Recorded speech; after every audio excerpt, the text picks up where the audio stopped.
Well, howdy there, Internet people. It's Bo again. So, today we are going to talk about former President Donald J. Trump and/or his allies.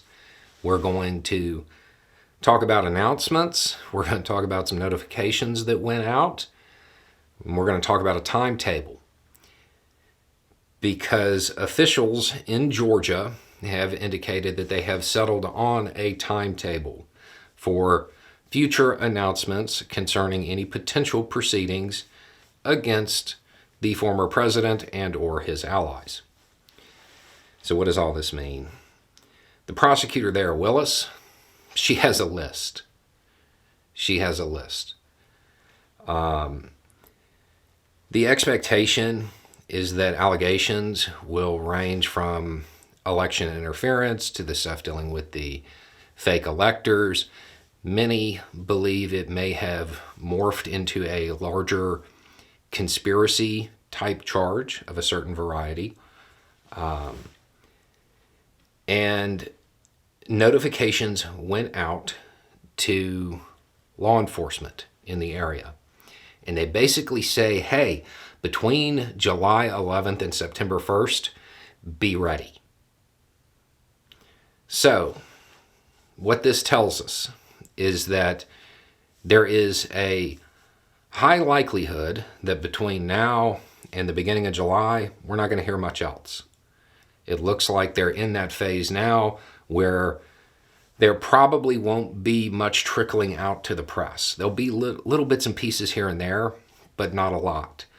The play-by-play is probably over until a major decision is made.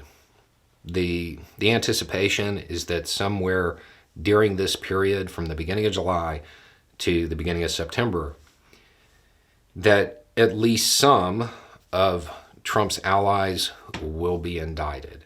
That's the expectation. Not necessarily what's actually in the notifications, though. There's a possible, is how it's being framed. Given the fact that notifications went out, that indicates that she believes there will be, at the bare minimum, significant public interest in her decision. Probably up to and including some forms of demonstration that law enforcement might need to be ready for. So, we're probably not going to hear much else till July, barring legitimate leaks or major surprising developments.